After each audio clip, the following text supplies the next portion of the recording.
Last time we watched the worm moon rise over Cornwall, marking the start of spring. In this video, I'll share some of the wildlife and adventures I experienced in the time between then and the pink moon. Spring is finally here after what has felt like a very long, stormy, dreary winter here in Cornwall, and I'm sure in lots of other areas also. But it's lovely to see my garden coming to life.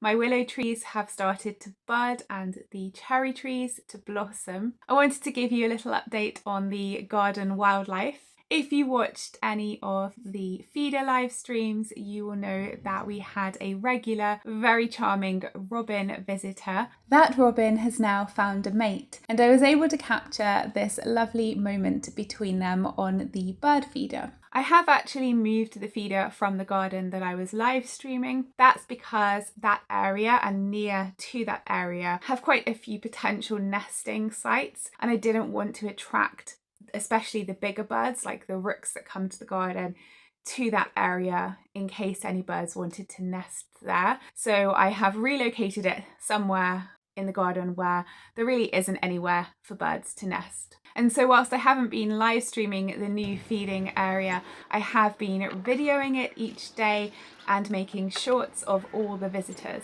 And very excitingly, only this morning, I saw a coal tit visit the feeder. So that is a new visitor to the garden. Other garden visitors include lots of blue tits, of course, some great tits. Occasionally a flock of long-tailed tits does come by, but they stay up in the taller trees. They never come down to the feeders. I actually saw a goldcrest out of my studio window the other day, which is amazing. And I've said before that I do get occasional goldcrests and firecrests come by.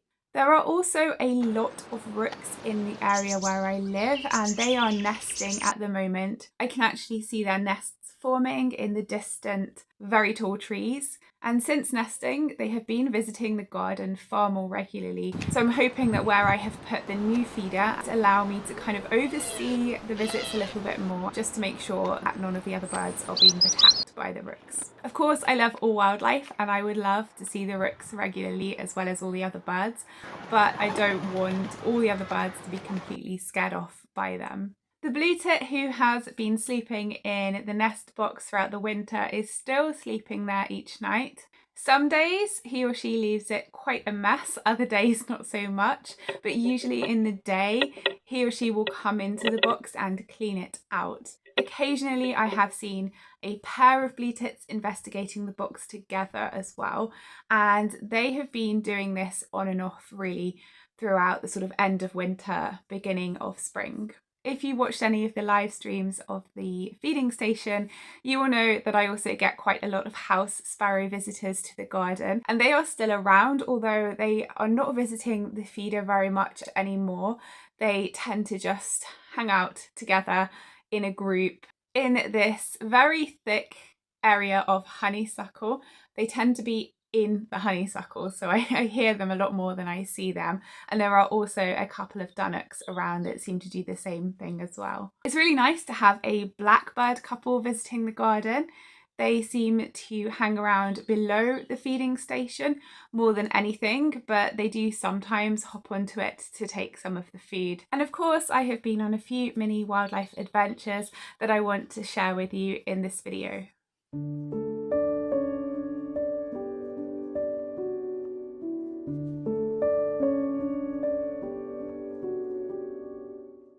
I'm back at Porth Reservoir. If you watched my snow to worm moon video, you'll know that I came here in February looking for the great crested grebe to see if I could film their courtship dance.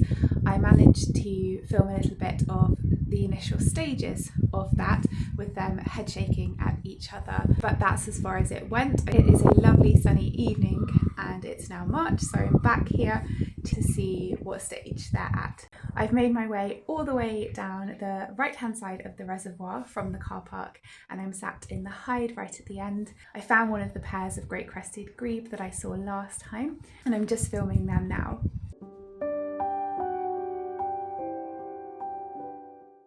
Wow, I just got a pair of great crested grebes head shaking not too far away from me.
I'm back at Porth Reservoir. It's probably about 8:30 now, maybe 8:45 actually, and it's quite a peaceful, sleepy morning here at the reservoir.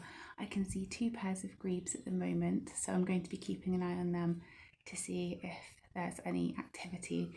I would love to see the weed dance. I've never seen it in person, but I can only try. I'm here. I'm going to film both pairs and hopefully we will see some kind of activity.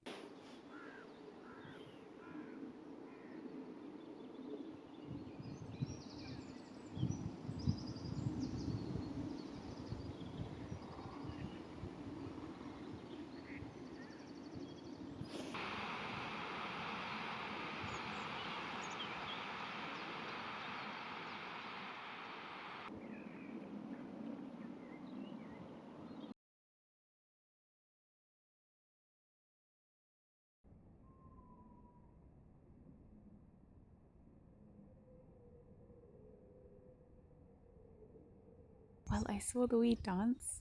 It was quite far away, however, but I'm still really pleased to have seen it.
It's a few days later and I'm back at Porth Reservoir again. It is the evening this time. It's quite blowy and cold this evening and the water is quite choppy. I have seen 3 pairs of great crested grebes whilst walking alongside the reservoir this evening, so it's interesting because before I thought there were a couple of pairs, but it looks like there are at least 3 pairs.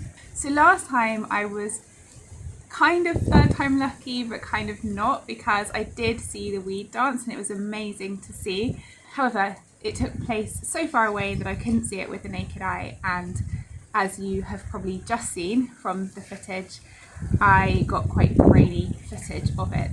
So with my camera, I can't go higher than 30 frames per second when I'm in 4K mode. So I was using high definition mode, which allowed me to use a much higher frame rate. I had to up the ISO and it was quite a gloomy day. So I think that both of those contributed to the footage being grainy, especially as they were just so far away. And I was on full zoom with my 400mm.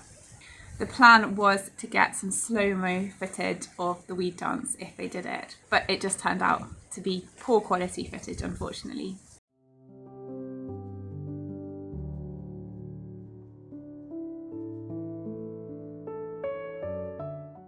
I've just observed something interesting. Two pairs of great crested grebes came quite close to each other, and it seemed to prompt both pairs to do the head shaking. And I had read that sometimes a pair will reaffirm their bond if another great crested grebe is nearby.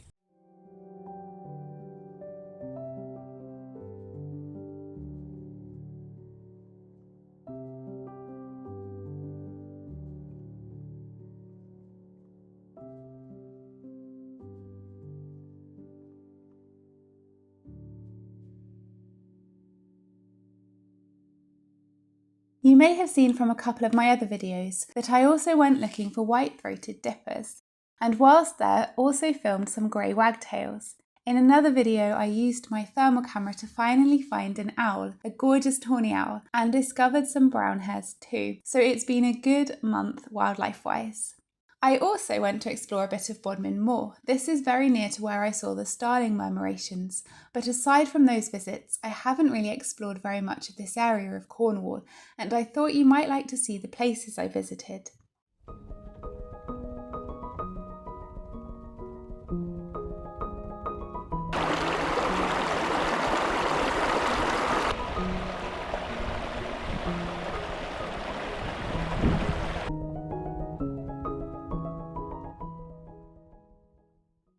Stannon Stone Circle is one of various stone circles that can be found on the moor. This one consists of 70 to 80 granite stones.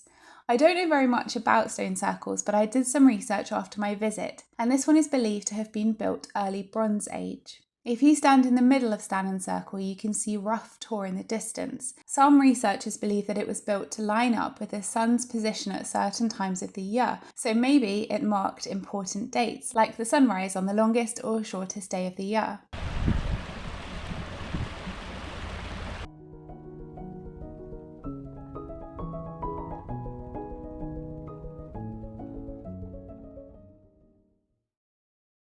I've said before that the year should begin with spring. Hopefully we can see the blue tit nest box in use again this year, and I'm so looking forward to seeing birds nest, fledglings and cubs and other young over the next few months.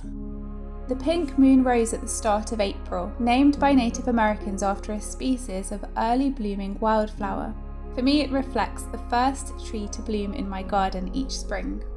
We made it through another winter. Thank you for sharing it with me, and I hope that wherever you are enjoying the start of a new season.